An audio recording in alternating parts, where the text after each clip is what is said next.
So far in this chapter, I've walked you through all the steps of using MySQL and PHP to create the CRUD necessary to edit the subjects that are in our database. So now we need to do the same thing, but we need to do it for the pages. So what I have in mind here is that for the pages, we'll have a display of what the page looks like first, and we've already got that. But below it, we'll have a link that says, edit this page. And then we'll be able to click that link, and it'll take us to edit_page.php. And then we would also, of course, have to have the ability to click on a subject and be able to add a page to the subject. And we can even pull up a list of all the pages that are in a subject. We know how to do all of that. Instead of walking you through all of this, though, I'm going to trust that you now know enough and have enough examples at your disposal from the subjects that we created that you can create this entire part yourself. Refer back to what I did for editing the subjects, for creating it. Remember what we talked about for each of those things and the steps to go through. And before I set you off on your own, I'm just going to give you a couple of reminders about some of the things that we've covered. So far, we've seen 10 MySQL commands. Let's go over those again and remember how we used them. We had MySQL connect, and that connected to our database. Now, we don't want to forget about it, even though we've put it in that includes file that we're going to require every time we bring up a page to connect to the database. Same thing with MySQL select database. We're going to do that each and every time. Even if we don't actually have to type it, it's taking place. And then we have MySQL query, probably the most common MySQL command that we're going to use. And MySQL error whenever things go wrong. MySQL close will go at the end of the process. And together, those make up the basic 5 ways of interacting with the database. But there are 5 more that are going to come up from time to time. We have MySQL fetch array when we want to pull information out of the query and we're doing a read. We know how to do that.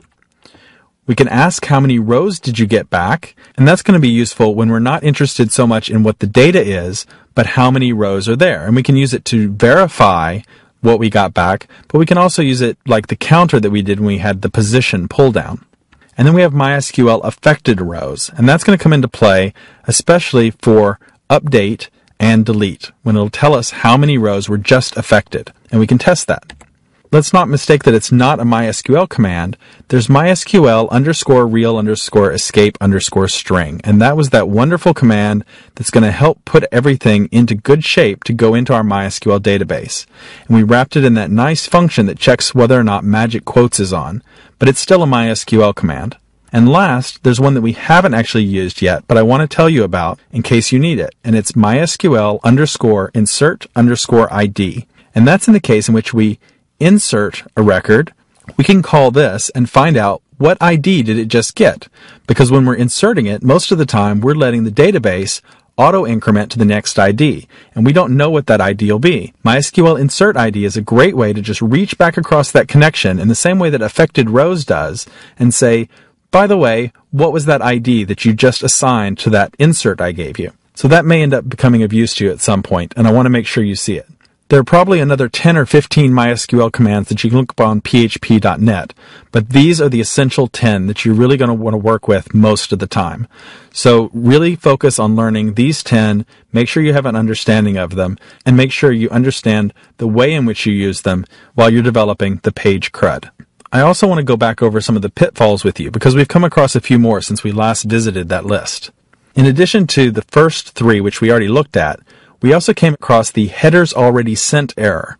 And we talked about output buffering and how we can either turn that on or off or manually turn it on and off. The important thing to remember is that headers have to be sent before HTML is sent unless we have output buffering helping us out. And then number 5 is encoding values. The input, the output, and we saw how to do that. We spent some time with URL encoding, and we saw especially how that was important when we were constructing URLs and making GET requests.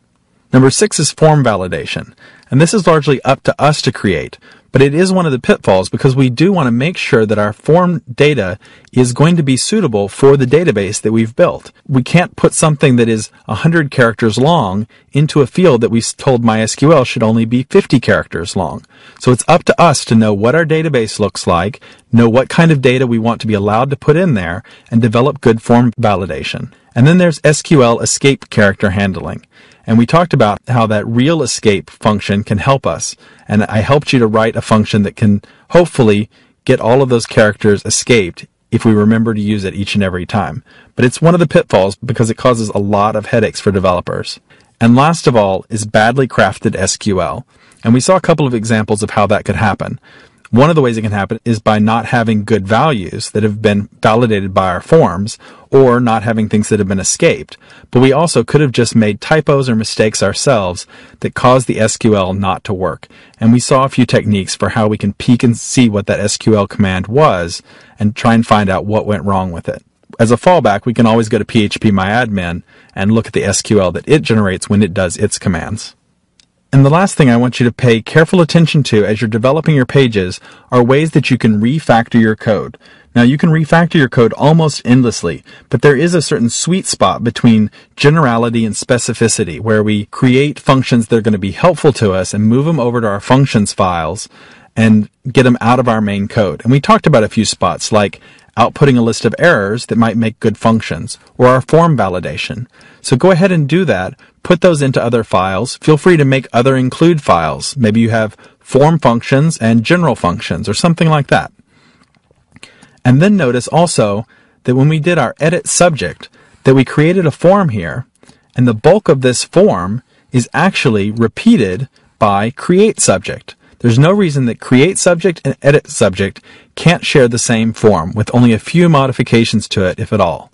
So take a look at that and see if you can break that out into a separate file that we also include. Maybe you'll call it just subject form, and both files can include the subject form at the appropriate place.